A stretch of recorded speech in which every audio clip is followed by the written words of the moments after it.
Well, the White House has moved to revoke security clearances for John Brennan, the former CIA director, and others, is being treated somehow as an unparalleled assault on democracy itself. Weird, because it's not clear why giving cable news extremists a security clearance is good for America.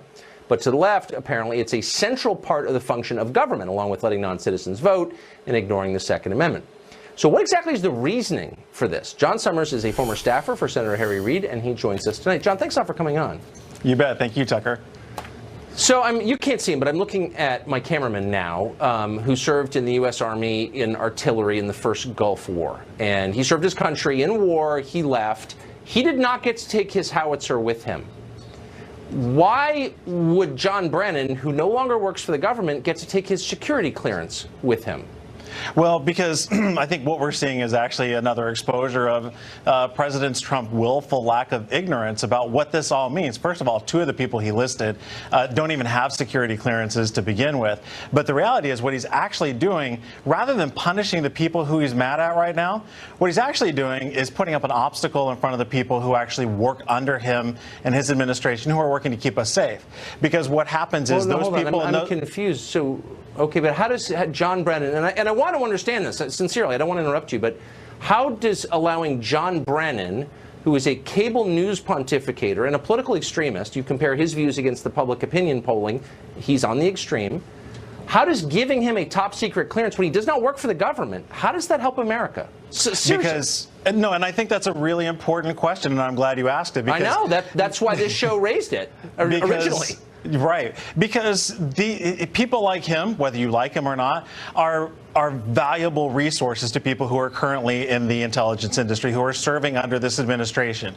They've got a lot of contextual knowledge. They've got a lot of experience. So, and there aren't a lot of people who can match that, who've been through these sort of fires that the intelligence community goes through. No, okay, first of all, just to be clear, John Brennan never served as John Brennan never served as a spy. He's a wholly political guy. He was not out in a trench coat, in Vienna in the 80s fighting the Soviets. He was a desk guy his whole career, appointed by Obama to this post, is entirely political, and is making statements that, again, accusing the president, quote, of treason and threatening the president, for whom the CIA works directly. Their job is to inform the president. This guy is the president's political enemy. That's fine. It's allowed. Of course, I'm not against it. But in what way specifically could the current CIA use this specific man's expertise to make America safer? Like, paint a scenario for me. Make me feel better.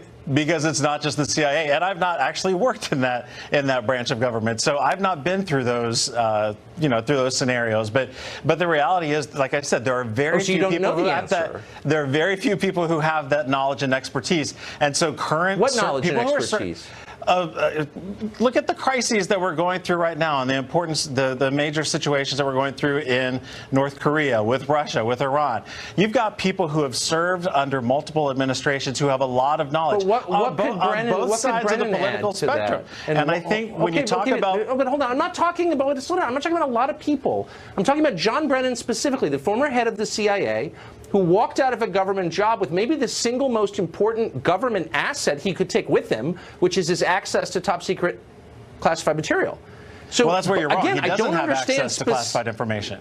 He only has access. It is. He doesn't. He has access to the information it's on a that need to know. When he left. It's on a need to know, and the need to know if he is contacted and asked for assistance. Here's why it's significant, because it lowers the legal threshold for current CIA employees to call and tell him classified things. It lowers their legal exposure and allows them to leak against the administration, which they are sworn to serve. So you can see the downside, but you have not explained the upside. I don't understand what the current CIA would get out of this. Up to a 10-year prison sentence. So no, it actually doesn't indemnify them from the responsibility really? Because to maintain classified information. But I want to be clear about what they actually have access to and what they don't, because I don't think the public understands this. And again, this is for people who have served under both Republican and Democratic administrations. And I think I'm not talking about that's people. I'm talking about Brennan. Look, the bottom line is that we don't need Brennan to have a security clearance. A couple of people. The it's same about standard a guy should be who's held an NBC. Okay, but no, if you go on NBC and become wildly partisan, which is his right under the First Amendment, maybe you forfeit your right to have a government security clearance. That's all I'm saying. And no one can explain why that's bad, other than it's Trump and Trump is evil.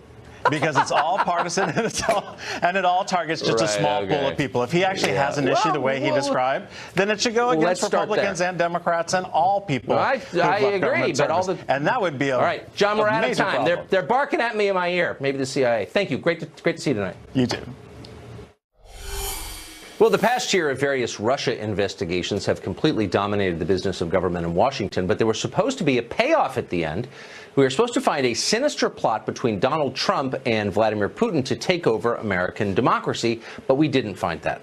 Instead, we found that our own intelligence agencies are, in some cases, hotbeds of partisan bias and political extremism. Peter Strzok, Lisa Page, John Brennan over at CIA, still has a security clearance. All of this adds up to the perception that maybe we shouldn't be vesting this level of trust in our own intelligence agencies. That's a sad thing. What can we do about it? Trey Gowdy is a congressman representing South Carolina. He's the chairman of the House Oversight Committee, retiring, and he joins us tonight. Mr. Chairman, thank you for coming on. Yes, sir. Thank you. So first, just a news of the day question. I watched as the Speaker of the House, Paul Ryan, and Senator Bob Corker of Tennessee both seem to suggest that John Brennan deserved to have a security clearance. And I'm confused. What possible benefit to American national security would be served by letting John Brennan keep his security clearance? The only theoretical benefit, Tucker, and I'm just playing the devil's advocate, is if his successor wanted to discuss a fact pattern with him, having that level, that security background clearance would enable that conversation to take place. Having said that, having a security clearance is very different from having access to documents. John Brennan, who, by the way, said President Trump was guilty of a crime for which he could be hanged, said he should be in the dustbin of history. I cannot imagine Mike Pompeo or Gina Haspel ever having any reason to talk to John Brennan. And the president can decide who does and does not have security clearances. Right. What I can't imagine is how the Speaker of the House could look at the stories describing what John Brennan has said in the past year, totally irresponsible and extreme statements, and say, you know, that's the man we want to have a security clearance. I don't understand how you could reach that conclusion. Do you? The only story I saw was that Paul thought that Brennan was being intentionally provocative, that the president should just ignore Brennan. I have not spoken to Paul about it, but it's not just Brennan. I mean, it's also Comey. I mean, Comey is telling everyone to vote Democrat, so Bernie Sanders will be the chairman of the Senate Budget Committee. So how would you like to be investigated by this gaggle? Brennan, Comey, Strzok, Page, and oh, by the way, there are other DOJ and FBI officials that haven't been named because they're not at that level. They're not at the SES level, but they also had animus towards President Trump. Those are the folks that were in these dispassionate, neutral, objective roles investigating the person that ultimately became president of the United States. The American people deserve an intelligence and a justice system that is as devoid of politics. I get that the president gets to pick the AG and pick the FBI director, but beyond that, facts are not Republican or Democrat. Neither should our justice system be or our intelligence community.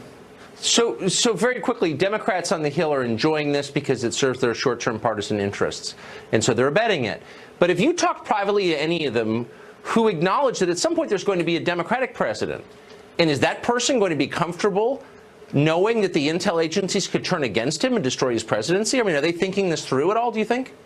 Yeah, there are plenty of reasonable folks on both sides of the aisle. They don't always make it on television.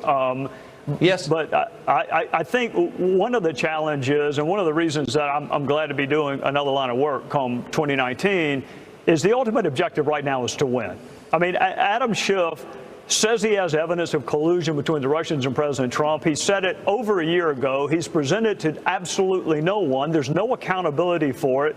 They want this investigation to drag on as long as it possibly can because it's going to affect the midterms and they'll get the gavels in their hand.